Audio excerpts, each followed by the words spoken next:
So good afternoon, and thank you for joining us for the California Fire Science Seminar Series.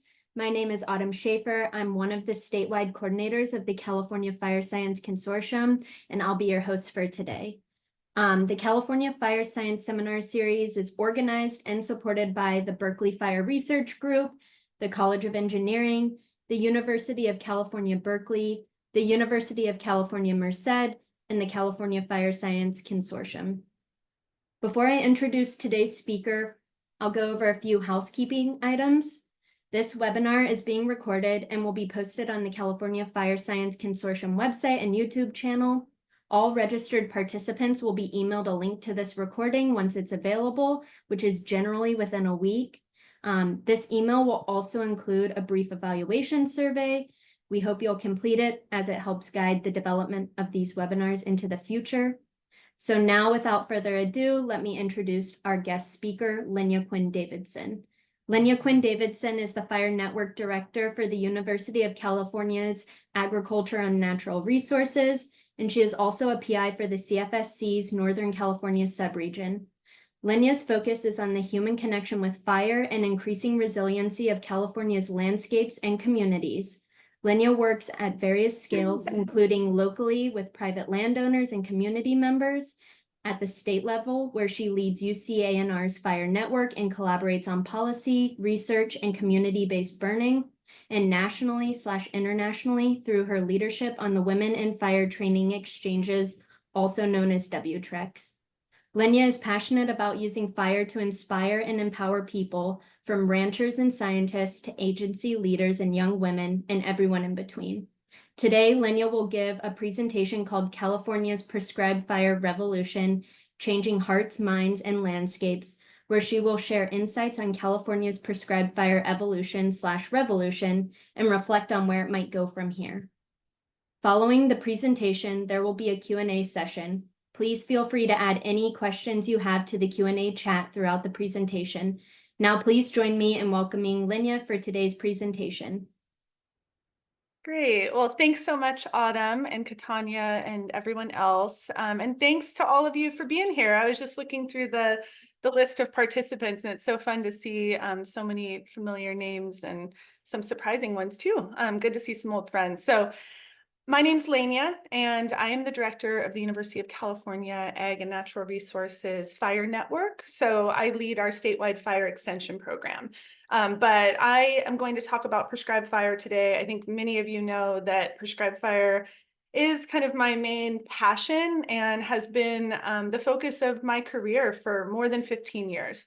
So we have made a huge amount of progress in California over the last 5 or so years. And over the last 15 years, but really seen monumental change. And when I was asked to give this talk, I was asked to talk a little bit about some of those policy changes, capacity change that we've seen. So I thought I'd start just by kind of highlighting where we were just a few years ago in California. And by just a few years, I literally mean only a handful of years ago, things were radically different, especially for private lands in California. So we had unclear laws and permitting. I mean, if you were a landowner like this person pictured here, this is Brandon Barnwell, a rancher here in Humboldt County, and one of the people that I worked with years ago when just starting to get these opportunities moving. You, as that person, as that landowner in California, would not have really understood even the legality of using fire on your property. Permitting process, very unclear. Even if you were a CAL FIRE employee, the person responsible for administering and issuing permits, it was unclear.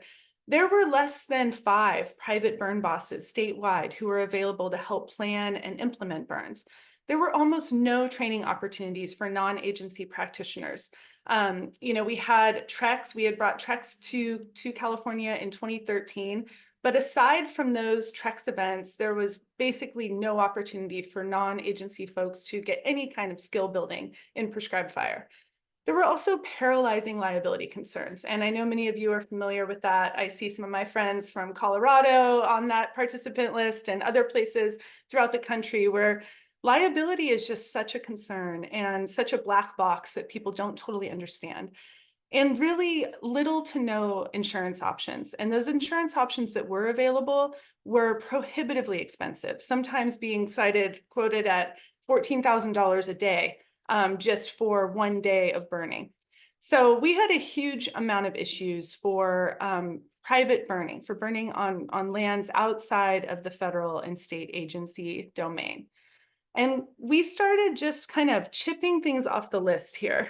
I'd say our policy work, and when I say our, I mean a whole set of partners who have been so instrumental in this work, including tribes and people like Sarah Clark, the lawyer who I work really closely with, and a lot of our other partners. We have worked together to basically check things off of this list. Now, a big part of that was trying to understand how we could build grassroots capacity for prescribed fire at the local level and really kind of reclaim fire as a tool for normal people. And we had to go to the Great Plains to understand that. So in 2017, my colleague Jeff Stackhouse here in Humboldt County and I went out to Nebraska with a couple other people and really tried to understand how they were implementing fire on a landscape scale in the Great Plains. In the way that they did it, with landowners, community members, farmers, ranchers getting together and burning in this really community-led, very kind of informal way, but highly effective. And so we spent some time out there burning with 2 different prescribed burn associations and ended up bringing that model back to California from Nebraska, importing it and saying that there was no reason why we couldn't do that here in California. So we started California's first prescribed burn association in Humboldt County, where I live, up on the north coast of California. And that was in 2017. Now, if you look at it today, we have about 24 prescribed burn associations across California. And that was really a result of us having a proof of concept here in Humboldt, and then traveling around, hosting workshops, doing demonstration burns, and clarifying the kind of the legal context for this work. I'd say one of the biggest problems with prescribed fire capacity in California was the lack of clarity, that people just didn't understand if it was even legal at all. And if it was, what was required and who were we accountable to? And clarifying that was a big part of our extension program for a couple years. And that was where the lawyer came in. We really needed help understanding the complexities. And I always recommend that other states who are getting working on the same kind of thing really focus on understanding the legal context, because it's so important and it really helps frame up the opportunities for future policy work and for future advancement. So we have had an incredible amount of progress with the Prescribed Burn Association movement in California. And at this point, I really do call it a movement. I think that it's the pace at which change has happened is pretty outstanding and surprising, and certainly beyond what we ever expected when we started the Humboldt County PBA back in 2017, 2018. At this point, we have thousands of people across California who are trained in prescribed fire, who are connected to one another, and I think almost most importantly, who are inspired to do this work and to be part of something bigger.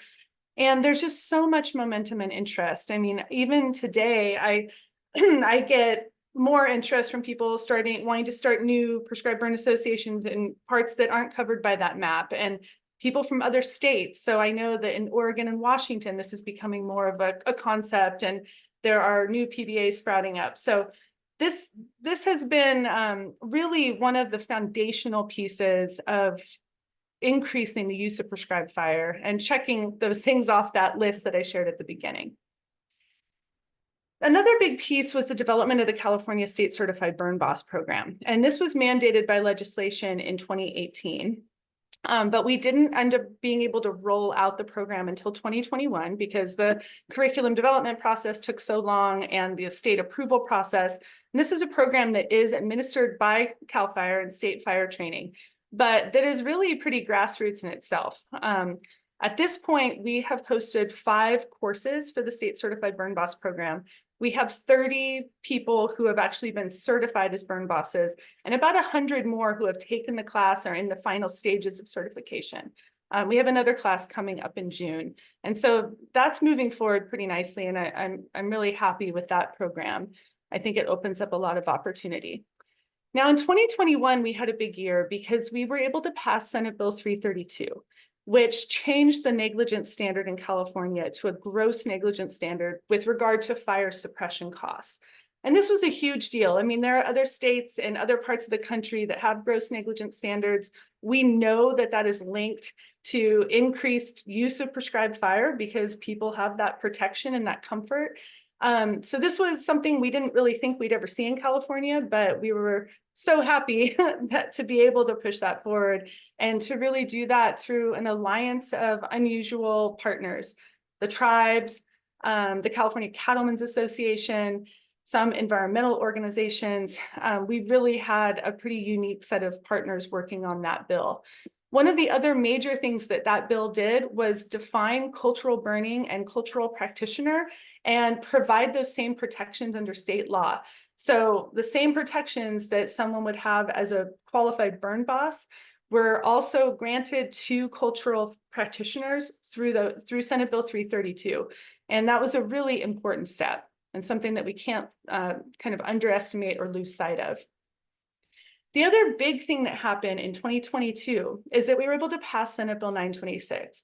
And that bill, also authored by Senator Bill Dodd from the North Bay area, it established a prescribed fire claims fund, which is a $20 million state-backed kind of insurance fund. You can think of it that way. It's a claims fund, but it acts like kind of like an insurance fund. And it provides $2 million of free coverage for every project that enrolls. So if you are a cultural practitioner or a qualified burn boss, either federally qualified or state certified, you can take advantage of this fund and fill that gap that we have for prescribed fire insurance in California. So I like to say that this was kind of the missing puzzle piece in all of this other work we were doing. We had built the capacity, we are certifying the burn bosses, we changed the liability standard, but we still didn't have insurance. And here we go, we can plug this in. This rolled out in June of last year and has really opened the door and increased that comfort level for the private practitioner. So if you look back at that list that I shared early on, we have really checked off everything on that list and dramatically changed the landscape for private prescribed fire in California. So I'm hugely proud of all that we've done, but I will say that that's not really what I wanted to talk about today. I think we could spend all day thinking about, those policy intricacies and the ways the different bills were written and implemented, but there's some other things that I want to talk about. And I threw in this picture. This is really random, but this is me and my friends doing a cold plunge in the Humboldt Bay about 2 weeks ago. And this is something I've gotten kind of into, is like putting myself in really cold water for mental clarity. And it's kind of a mind over matter kind of thing, but something I'm getting more into, and it helps me simplify my thinking. And it's sometimes in Humboldt Bay, and then sometimes it's just in this clawfoot cast iron bathtub in my backyard. But I will say that I came up with the idea for this talk while I was doing this. So I thought I'd throw that in there just for fun. And share some of my musings on really getting back to the basics of why I do this work, the things I really care about in this work, and why fire is so important. It's not about the policy, it's not about the liability, it's not about the money. There are these kind of basic things about fire that, as a person living in California, living in the West, that I hold as more important and kind of the fundamentals of who I am and the work I do. So I will say, I was at this kind of strange event in the fall that was for startup companies related to fire. And I heard this great quote that apparently was a Charlie Munger quote, who was like a investment banker with Berkshire Hathaway. But it was, take a simple idea and take it very seriously. And I thought that resonated so much with my approach to fire and to prescribed fire, that I really do think it is a simple idea, this idea that people connect with fire and that fire is this basic human thing, something we've used for thousands of years, from forever, and that we need to take it very seriously, though, and that when we're doing this work, when we're changing the cultural context of fire, we are doing the most important work. And it really is very basic on some level. So I just wanted to share some of the premises around the way that I approach fire. One of them is that fire is a human right. I truly believe this. I know we have to have these complex regulatory structures for fire and for fire use, but at the end of the day, fire is something that people have used forever, and we need to honor that, and we need to know how important it is for the cultures and landscapes of the places where we live and work. So we hosted a workshop here in my office yesterday for ranchers, a prescribed fire for ranchers workshop, and I was talking to one of the ranchers at the end of the day, and he was complaining about air quality regulations. And he said that, the regulations around prescribed fire are making it so that my land is dying. My land is dying without fire. And I thought that was so profound. And of course, we don't have to say that to tribes and other indigenous practitioners who whole cultures have died and withered without fire. So fire is a human right, and we need to keep that as central to the work that we do in this space. I also think it's really important to remember that fire is free. And I think we, especially in California, we become very focused on funding and on money and on what's the cost per acre and what's the most cost efficient thing. The work that I've done with prescribed burn associations and community-based fire work and fire stewardship is really not about money. It's about the idea that people deserve fire, that fire is free, that we can work together, that typically what we need is each other in order to use fire. It's not the kind of thing that you typically do by yourself. It's a community thing, and it's free. And so I always advise when I'm working with landowners or new prescribed burn associations that are starting up, or really anyone who's thinking about fire, to question why they immediately default to needing money to do it. I think what we need is each other to do it. So fire is free, and we have to hold that as central to this work. Fire is also safe. And I think that this gets lost on us, especially because we live in a culture where most of our fire exposure has been to extreme wildfire. A lot of people just don't have that comfort or familiarity with gentle fire. And so I like to show these pictures of my friends' kids and my friends' babies out on burns. Fire is safe, and it can be safe, and we can have a good relationship with it, and we can be comfortable with it. So I did a little survey with my colleague, Michael Wera from Stanford. A couple years ago, we were working on the claims fund. We were trying to just pull together some data to consider in this insurance context. And we found that between 2019 and 2022, so in a 3-year period, the 13 California prescribed burn associations that we surveyed had implemented 356 broadcast burns with no escapes and no damages. And this is just like one simple little data point. We have a lot of other published examples of prescribed fire success within the federal agencies and PBAs and private contractors, but I just like to remind people of this. We don't necessarily have to be so scared when we're interacting with fire. It's really about how we approach it and how we relate to it. So for me, it's becoming increasingly interesting and important to remember that fire is connected to everything. And just last week, I was at the Salmonid Restoration Federation, which is here in the Pacific Northwest. They work on salmonid issues. But I was hosting a fish and fire workshop for them. And I had about 100 people who came and just really exploring the watershed connections between fire and fish and water. And fire is so connected to all of it. We cannot think of these things in isolation. This is a picture of the salmon waiting at the mouth of the Scott River. So where the Scott River meets the Klamath River, which is very close to where the McKinney fire burned, which caused that major fish kill in the Klamath River a couple years ago. But these fish are waiting for flows to be high enough so that they can go up the Scott River back to where they came from.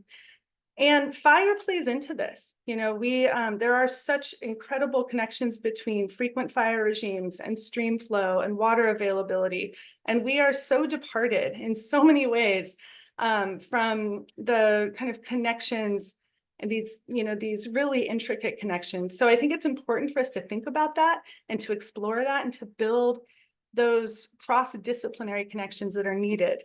One of the really cool things that came out of our workshop last week was a presentation by Gabrielle Boyer-Romay, and she was talking about some of the work that she's done with Scott Stevens and others in Yosemite in the Illilouette Basin, where they have pretty good documentation of what things look like with an intact fire regime.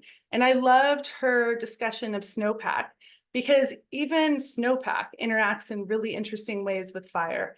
And they found that the places with intact fire regimes were going to have the best snowpack as well. So even snow interacts with fire and water interacts with fire. And we don't often talk about that a lot. And I think it's time for more connection, more cross-disciplinary conversation. I also think it's time for us as prescribed fire practitioners to really be thinking of ourselves as restorationists.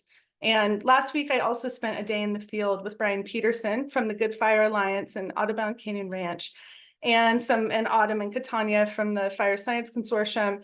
And it was just so fun to hear Brian talk about prescribed fire and the way that they select units. And he's down on the ground looking for that certain brome that he knows indicates that this used to be a prairie and that this is a place for restoration and a place to bring fire back to. We don't hear that as much as we should in the prescribed fire community. I think, that idea of stewardship, of local connection, often we go in and burn and then we leave. And I think that we need to be focused more on that stewardship element, the local knowledge, really understanding what we're burning for and designing our monitoring programs to capture that. I don't think we need to keep talking about fuel consumption endlessly. There are so many more complex elements to prescribed fire. So I just really enjoyed spending the day with Brian and seeing that in action and that thought and care at such a detailed level. And it really reminded me of my early years. I actually started my career in watershed restoration and building fish structures and creeks and willow walls and willow mattresses. And that was really where I started my career, was in the restoration. I came to fire from that restoration background.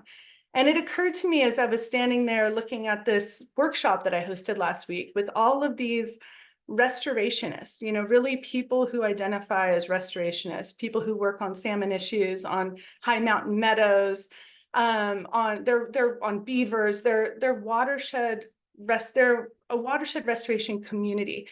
And it occurred to me that the prescribed fire community, as much as I love us, restoration's not a big way that we identify or that we describe our work, or that that kind of community feel that the watershed restoration community brings. I don't see it as much in this prescribed fire community. So it just had me reflecting on how do we integrate that more into our identity, especially, I think, within the agencies. I think we see it more in the grassroots. And often, actually, a lot of the PBAs in California are led by people who work for watershed councils or who are already leading other kinds of watershed restoration. And now fire is just part of it. But that hasn't been part of the narrative, I don't think, as much as it should be. So I would really like to see that change. And one funny thing about the workshop last week was we had a woman named Karen Pope there who leads up a group in California focused on process-based restoration. And she was saying that their website is calpbr.org. And it was laughable because our Prescribed Burn Association website is calpba.org. And I asked her, well, does the process-based restoration group consider fire? Has that been part of your work or something that you guys have talked or thought about? And she said, no, not yet. So there's so much work to be done. If we're not talking about fire in the context of process-based restoration in California, then I don't know what we are talking about, and that's not a criticism of her. I think it's actually our weakness in fire and the fact that we've been so elite for so long and so exclusive and not really letting other people have access to fire or even be part of those fire management decisions. So we need to break down those silos, really bring restoration back into our prescribed fire identity. The other thing I've been reflecting on lately is just the beauty in fire. And, I've had a couple interesting interactions over the last couple months with groups of artists and musicians. In fact, just this last weekend, I hosted at my house a whole group of musicians and a poet and people who are focusing on fire and inspired by fire and building art around fire. And I just love this. And they were talking about how art and music are liminal spaces where people are kind of coming to that work to change or to rethink things or to feel differently.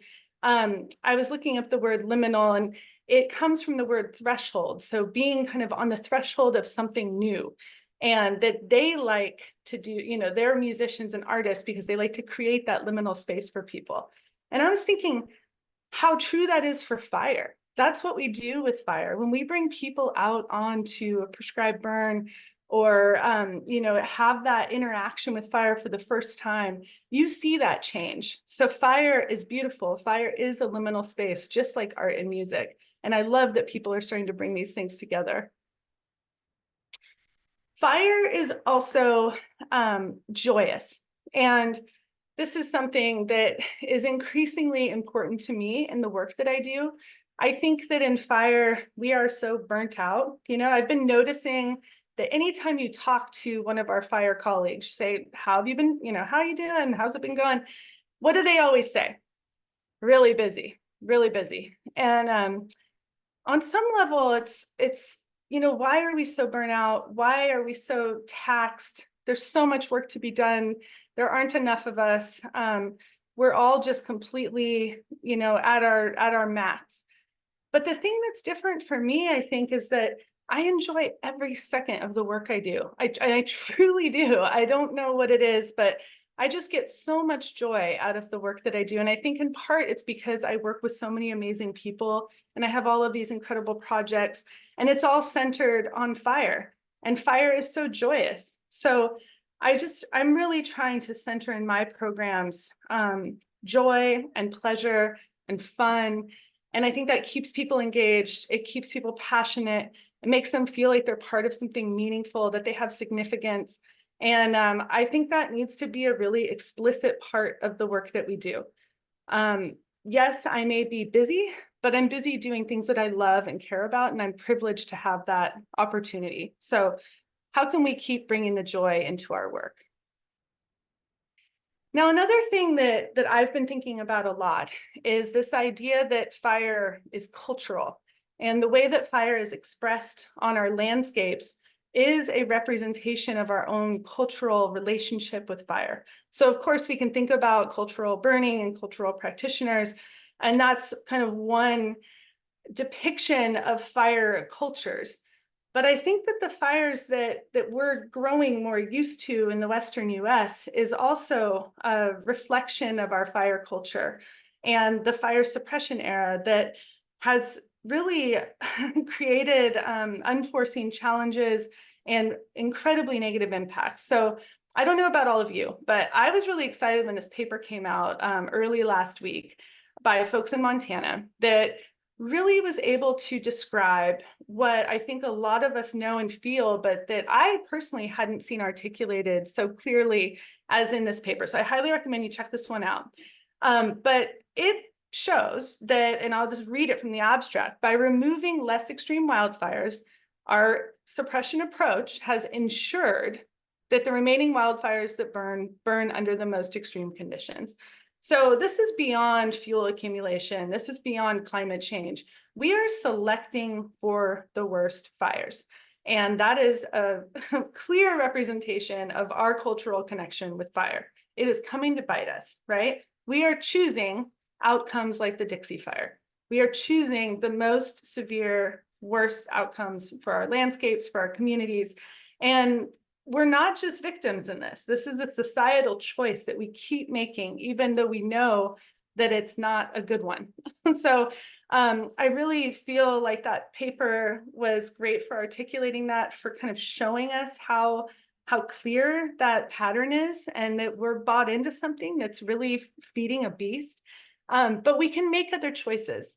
And one of the things that was really inspiring about the Fish and Fire workshop that I hosted last week was hearing from Will Harling and folks on the Klamath here in Northern California about some of the fire management, the innovative fire management that happened last summer during the SRF complex here in the Klamath-Siskiyou. And the way that they took advantage of really moderate weather and burning conditions during wildfires. We had a bunch of lightning ignitions, but we had pretty mild weather. And they had a team in place, the Rocky Mountain team, that was able to take advantage of those conditions and do a lot of ignitions to maximize the benefits of good fire in that place. And so Will shared a really beautiful presentation, kind of describing the overarching context and some of the actual tactics that they were able to use to get there, and the ways that they involved Will and other community leaders in actually implementing the work and doing the burning to make sure that it met the objectives of the community. But I think one of the most powerful things that came out of his presentation was this idea that two of the main factors that contributed to them being able to use the fire in that way was, for one, the Indigenous cultural fire use and knowledge in that area. You know, that community has a strong tribal presence, the Karuk tribe and the Yurok and the Hupa downriver. So much support and leadership and demand for good fire on the landscape, that really set the stage. But also the community knowledge and support for beneficial fire more generally. So all of the work of the Mid-Klamath Watershed Council and the Western Klamath Restoration Partnership and all of the community-based work that they've done set the stage for them to use fire in a more innovative way and to do something that was really impressive and innovative. So I encourage you to learn more about that. I know Will and some others are publishing a paper on that fire, and it's just something that we should learn from and really be thinking about. How can we start to shift the way that we're doing this work and the way that we're approaching it? And we really cannot underestimate the larger cultural and ecological implications of the local work that we're doing. So, you know, all of this work in PBAs, all of the work at the community level, sometimes I hear like, oh, you know, eye roll, that's never going to get us to the scale that we need. Those are cute little projects, but they're not going to solve the landscape scale problems. And I fight back on that. I would say, actually, that's the cultural change that we need to allow for anything else to happen at a landscape level. We need people to care about it. We need people to feel part of it. We need people to actually demand it. And that's what we're starting to see in California, is that the communities are demanding something different. And that community-based work is the foundation for all of the change that we're seeing. So, you know, while I'm really proud of this list and the fact that we've checked so many things off of it and that we've made all these policy advances and built all of these important partnerships, I'm more proud of the things that are immeasurable, you know, the relationships and all of the inspirations that we bring to each other, and the vulnerability that our fire leaders have in our communities, and the learning, and just the real culture change that we're seeing. It's real, it's not just words. So it's pretty much unstoppable, I would say, in California at this point, and I'm excited to see where it goes in other places as well. So with that, I'll just say, if you want to learn more about any of my programs, I am the director of the A&R Fire Network. I also direct the WTREX program, which I didn't talk about today. And then I do have a role with the California Fire Science Consortium as well. And I love all things fire. So please reach out, and I look forward to your questions. I'll go ahead and stop sharing. Thanks, Lenya, for your presentation. So we're going to open it up now for the Q&A. So due to time constraints and high attendance, we kindly ask that all questions be submitted through the Q&A chat. If we're unable to get to all of the questions, we'll forward the additional questions to Lenya and send the answers in the follow-up email. So we already have a few questions. So the first one is, good work on your lack of escapes. I saw some literature, I forgot, but maybe New Mexico, and their prescribed burns escape rate was something like 1 or 2% or so. How do you beat the odds? Yeah, and I should say that I wasn't saying that escapes will never happen. That was just, those were the data from our PBAs in California. I do think there is an important distinction, or maybe a vibe that's different across different types of prescribed fire users. And one of the things that I've noticed with the prescribed burn associations and other community-based groups is that there's no, we've done all this policy work to provide some protection, but at the end of the day, people are ultimately responsible for the fire that they're putting on the ground in the private sector. And there is so much care that goes into that. If you're a private landowner, or you're a cultural practitioner, or whomever, you don't have the same kinds of protections and indemnification that our agency counterparts do. And so I see a huge amount of care and thought, and kind of a rebuilding of the comfort by doing low complexity burning and exploring winter burn windows, and just really trying to learn fire. And so yes, the generally published escape rate for prescribed fire is somewhere around 1%, maybe a little less from the Forest Service. But in general, I'm not surprised if some of our community-based groups are a little less than that, just because of that extra caution. Great. How do you see federal agencies best supporting community-based fire? Yeah, it's a good question, Daniel. I mean, so it varies, here in California, like CAL FIRE, for example, has provided a lot of funding for prescribed burn associations. I think that's been great. I'm especially a big fan, if you're going to seek funding for something like that, to seek funding for coordination, like for actual staff support. That's been really helpful in California. As soon as funding is provided for actual projects, that can trigger a lot of strings that are attached. We also see CAL FIRE and other agencies sometimes showing up as contingency on our burns, so that's super helpful. And I know for me, in the area where I live and work, if we're planning a burn, we'll invite CAL FIRE out, and if they have people available, they'll come be on site and help us if we need anything. So I think that's a really great way to go. Now, you asked about federal agencies, and I think it gets a little more complicated, though we do have examples from California, especially I think like on the Plumas, where the federal agencies have a great relationship in helping with instructing trainings, or showing up and maybe providing contingency resources in places that are under federal jurisdiction. So there's a mix, but sometimes the best thing you can do as an agency is to not be involved too, or at least to not be a barrier. I think that's probably my number one recommendation, is if you are partnering, or if you do want to be supportive, think of the ways that your involvement will influence the progress of a community-based group. It can be good, but it can also come with a lot of unexpected strings. So. Okay. Are there some Indigenous fire management techniques that are different from traditional prescribed burning practices? Yeah, I mean, absolutely. And I'll just say, I'm not a cultural practitioner. I don't really feel comfortable speaking to Indigenous fire management techniques. I think there are some really important distinctions, and some of the work that we've done in California, trying to provide protections for cultural practitioners and cultural burning on par with federally qualified or state certified burn bosses. We're trying to recognize that there are really important differences.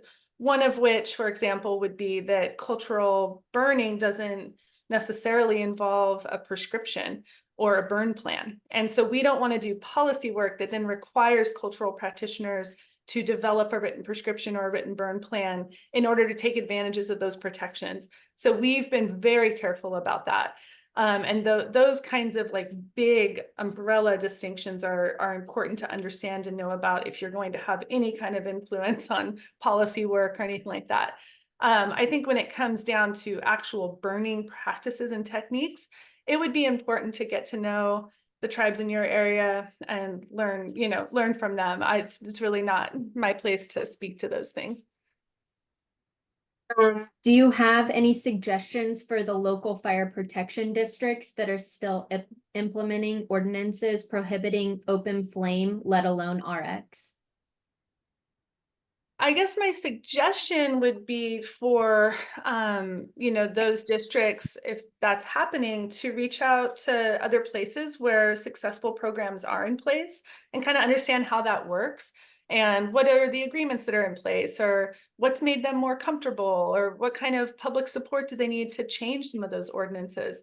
So that would be my main recommendation. We've done a lot of that in California, where some of the more hesitant areas in California will reach out to some of the more progressive places and be able to pick their brains, like, especially I'd see that within CAL FIRE, we see that quite a bit of, like, how are you letting those crazy PBA people do burns? And then in my unit, they're like, actually, they're really great and they're doing their diligence and they're doing this work really successfully. And that kind of builds that trust.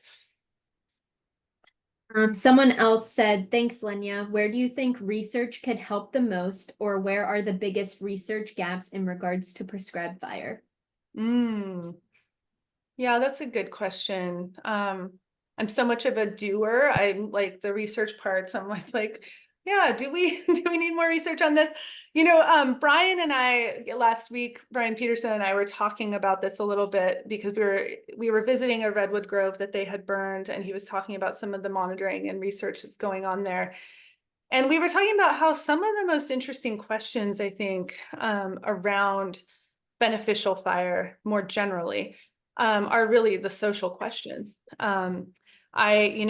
For one, kind of the local knowledge that people have of burn patterns or burn techniques or weather patterns that are conducive to good burning.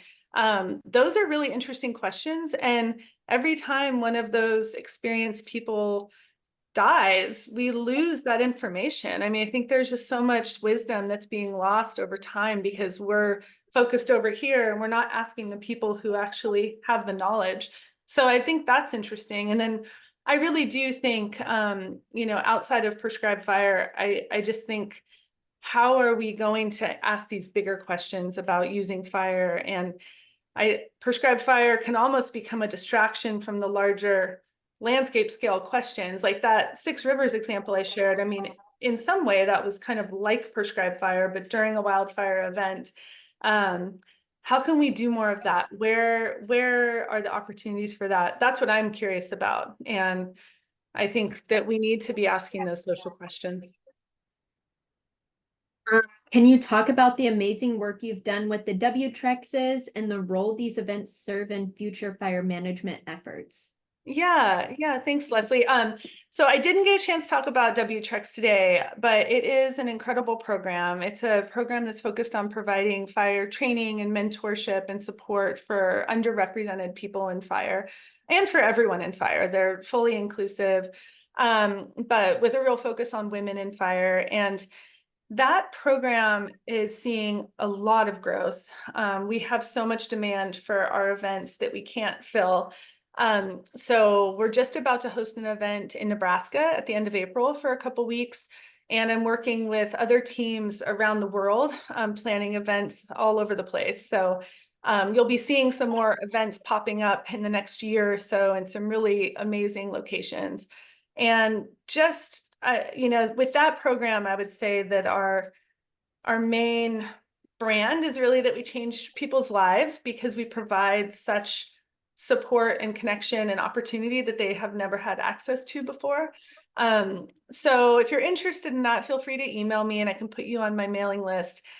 We always have way more people apply for those events than we can serve, but I'm really looking to grow that program and provide more opportunities. And I think what we're doing with that is, again, it's kind of like the community-based work is shifting the culture around fire, but from the outside of the fire profession. I think W-Trex is shifting the fire culture from inside the fire profession and really changing the way people feel comfortable showing up in their work and feel supported. So it's kind of a dual, the two programs are fairly unrelated, but then at the end, they're actually doing the same kinds of things. And again, that warmth and joy and Fun is a central part of both of those, and maybe that's just me, but it's a big part of it. What would be on your list of the next regulatory and or legislative changes needed to continue the successes and momentum you've observed going forward? Yeah, well, I did want to mention, and I didn't mention it in my talk, but there is a really important bill in California this year. It was actually authored by Senator Dodd, our favorite legislator who works on fire issues here in California, but it got pushed into this legislative cycle, and it's focused on permitting and tribal sovereignty. So really trying to change kind of the authority around the way that cultural burning is permitted and giving tribes the authority to administer permitting for cultural burning on their territories. So that's Senate Bill 310, and that's just here in California, but super important. And I really hope to see that bill move forward and be successful. It's uncomfortable for some folks to think about handing over permitting authority. There's also a lot of interesting stuff happening at the federal level, and with the Biden Commission and all of the recommendations that came out of that, and some important things that we should all be paying attention to. But yeah, I'm pretty excited about that Senate Bill 310 as kind of a next step in the work that we've all been doing here in California. Okay, given the human element of fire, especially with Indigenous stewardship, the spiritual/cultural, intimate nature of fire, how can secular government agencies make space for this? It's an interesting question. I mean, I don't know if I think I'm understanding what you're going with here, Nadia.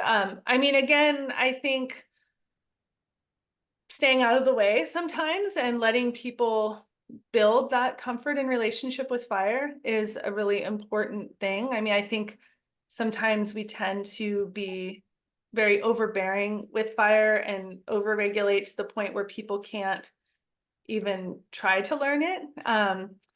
And so, yeah, I think that, again, people knowing the legal context, knowing what they're allowed to do, understanding the relationship with permits and regulation and funding, and really just having that opportunity to build comfort with fire is the most important thing, and allowing people to organize around that. So it's kind of it happens on its own. And I think that just allowing for that is the most important thing that government agencies can do.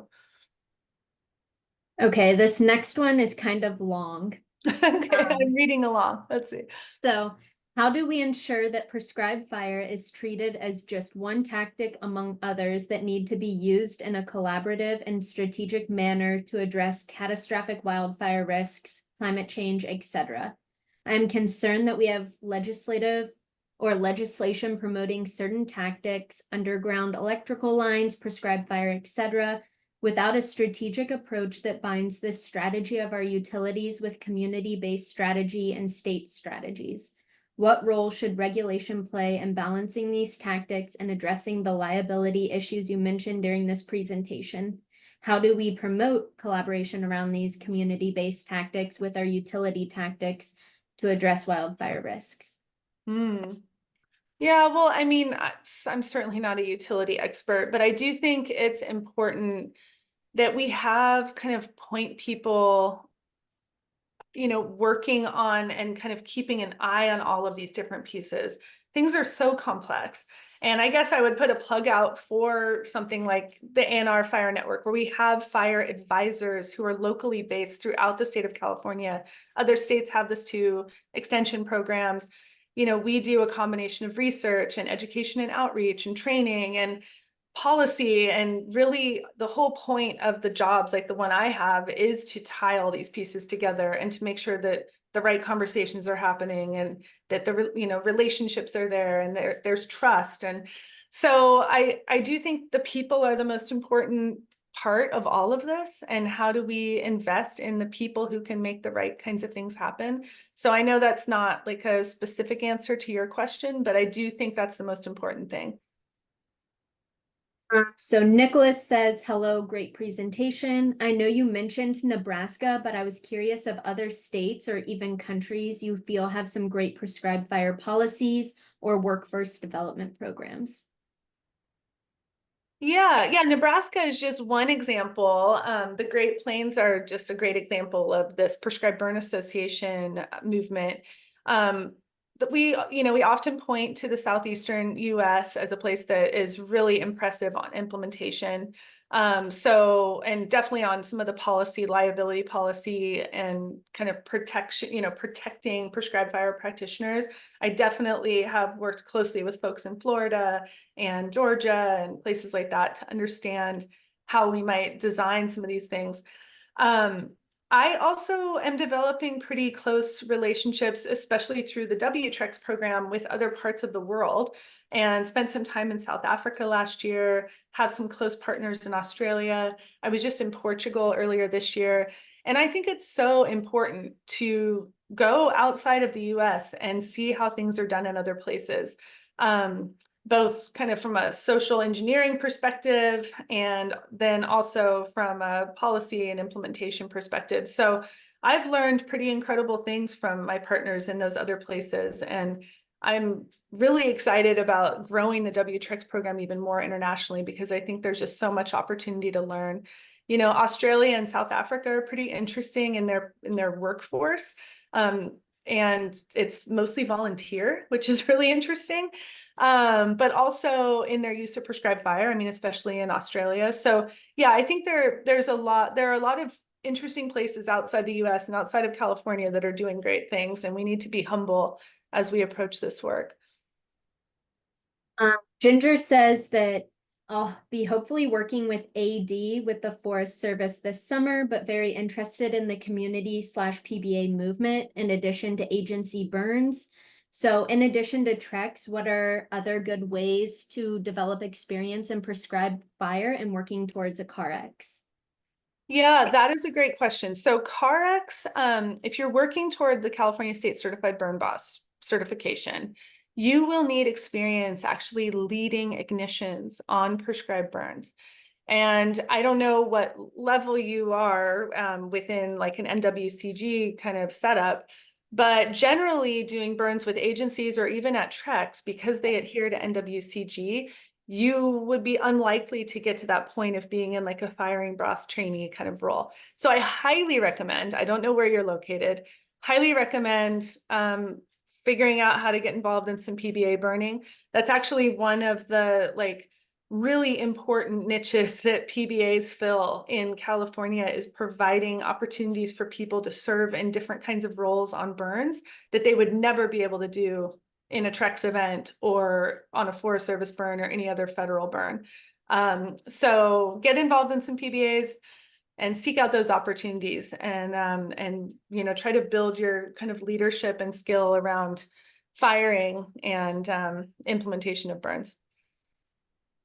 Okay, so this is going to be our last question, but if you folks have additional questions you'd like to ask Linnea, feel free to throw them in the chat and we can send them to her and we'll be able to send you all the answers. So the last question, it seems like one would want to work very closely with the fire simulation/fuels community so we can burn where it is most effective. That is having very strategic burns at places that are really in high danger of having a mega fire might like a good thing to do. So might be a good thing to do before the mega fire lights. Yeah, it doesn't seem like much of a question, but yeah, I totally agree that it's good to put some thought into where you want to burn. I mean, I think the interesting thing about community-led burning is that people are definitely burning in the places that they care about and the places that are important to them.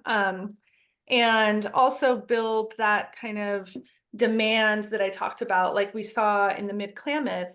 I don't know if you saw that list of the facilitating factors, that Will put together that allowed for that innovative fire management last summer.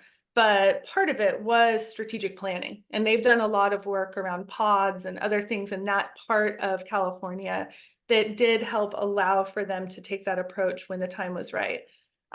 So planning is a big part of it and something we need to focus on. And then also that community capacity and local knowledge, because people who live somewhere know the place best.